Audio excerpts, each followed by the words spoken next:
What's up, guys? Welcome back to the channel. Horizon Forbidden West has been out for a couple days now, and I've been testing it on all the different handhelds, and it's time for a look at the Lenovo Legion Go and the newer MSI Claw to see how the AMD Z1 Extreme is handling this game and the Intel Ultra 7. All the handhelds certainly have their issues with this game, but the Claw certainly has more than others, running kind of similar to the deck, but we'll get into it. Let's start off here with the Legion Go.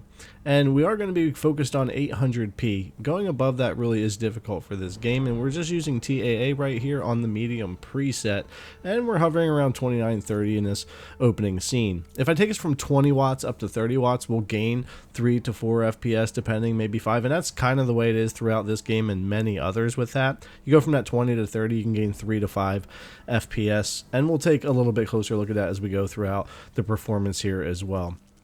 Now, if you wanted to opt for FSR, which I do on the Claw and the Steam Deck because I really need it, rather than TAA, which I just think looks a lot better here, you can do that. The issue is the implementation of FSR 2.2 here is definitely not one of the cleaner implementations that I've seen, and I'm wondering if maybe this is some of the issues that the consoles are having as well, as it brings in a lot of just checkerboardy looking stuff when it comes to textures and water and fog and things like that as soon as you kick it on, even on quality. And if we change this over to balanced, of course, it becomes a little bit more egregious when things load in here, and even from a distance here you can notice that waterfall over there even worse than it was before, and it's just a lot more distracting than a lot of FSR I'm used to in some of these games. And the ghosting and kind of pixelating around characters and leaves and things like that, and you can really see around her character model here, just is not very good for this game. Again, I'm kind of surprised even at this resolution that that's the results I was getting here. Now, I did also go in and try XeSS just to see if it was a bit better.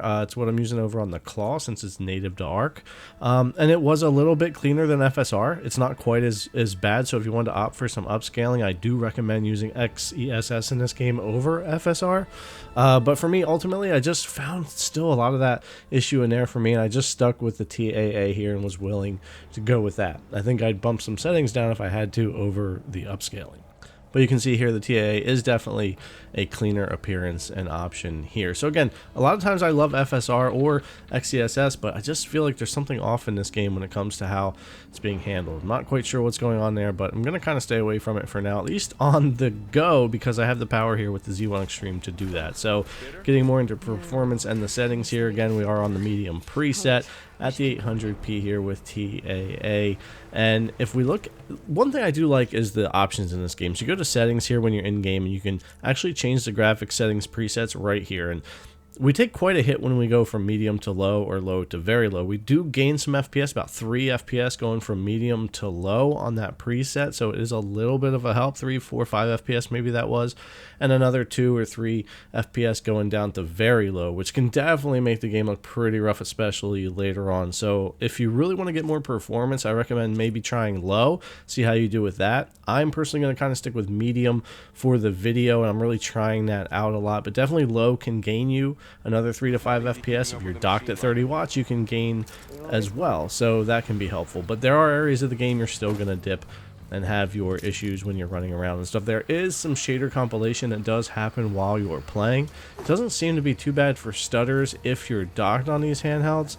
It does a pretty good job, but if you're not, it does hit the CPU a little different and cause some issues there when you get into it. Now, running around some of the towns and stuff like that, of course, you would expect some less performance.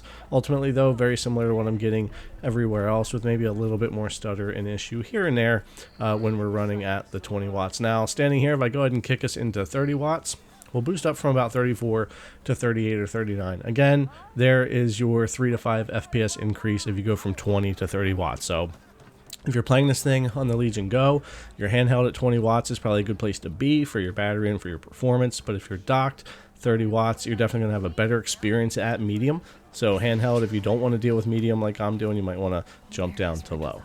Alright, so 20 watts here for this battle coming up. It would be down to about 22 FPS as I get into it, 23, 25, kind of as I run around and fight these guys. So I switch up to 30 watts here to see how I would hold out if I could keep above 30 FPS in this particular little fight right here with a few enemies and stuff. And for the most part, yeah, with 30 watts here, I'm able to hold things pretty well, which was surprising because not all areas gain that much from here. But I was actually down in the 20s doing this at 20 when I was playing earlier. So it was interesting to see that some areas do benefit more from the additional power versus other areas. But if you're like me, you're mostly playing your handheld and probably doing 20 watts. Maybe you're trying to push up to 25, but I typically go for the 25 or the 20 watt performance mode when in handheld. But yeah, that's kind of the performance we're looking at. Back to 20 watts here. You can see even without fighting, we're back down to 28 to 30 right there in that spot. But yeah, guys, that's pretty much our performance for the Legion Go. I hope that kind of gives you an idea where you want to go. If you want to use XESS, FSR, TAA, and if you want to go low or medium here at 800p, and then of course 20 watts, 25, 30 watts. All right, let's move over and take a look at the MSI Claw and the performance we have here. And this is going to be 720p and XESS on balanced, basically what I had to go with here to get some more performance out of it. And then graphics on low. You can go very low and gain about 2 FPS more, 3 sometimes in certain areas, but again, it can look rough. I just opted to go for low. Medium definitely out of the question when it came to this game. I did play unplugged and plugged in performance mode because the Claw does act a lot different than other devices when it comes to plugged in versus unplugged performance, which can be annoying playing games, testing games, and all of that. And we do see some difference here with Horizon 2 as well when we are doing some plugged in and unplugged.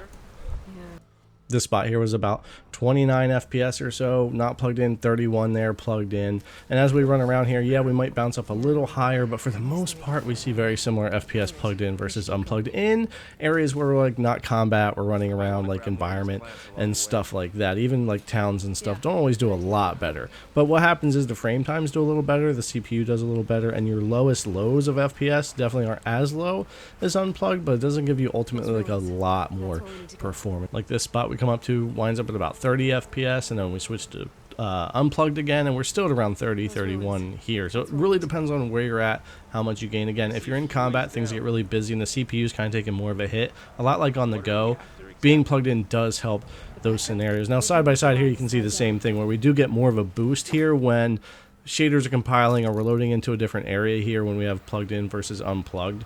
And then as we land here and get moving around, the difference isn't as drastic once things settle down, more back to our 2 or 3 FPS difference depending. But in those hard hit areas, you can see that there can be much more of a difference with that. And running around in the town area here with unplugged performance mode here actually worked out pretty well. I expected to see high 20s and low 30s here, which I did. And then when we switch this over to plugged in, it's very similar on the FPS. We get a little bit more, but I didn't get as many little dips and stutters. Again, with it plugged in, you get similar performance except for those hard hit areas where you'll gain more, but your lowest lows aren't as bad, frame time's a little better. Either way though, plugged in or unplugged, the game is going to be very difficult to run on the Claw right now. I mean, it is playable in some scenarios and instances. Again, here is the plugged in performance in combat, which again, you gain a little bit more here, and it wasn't too bad all in all. It just depends on where you're at in the game. The Claw is a strange device. It really is odd with its performance at launch. Here's unplugged in that same area, definitely a little bit lower, but not drastically.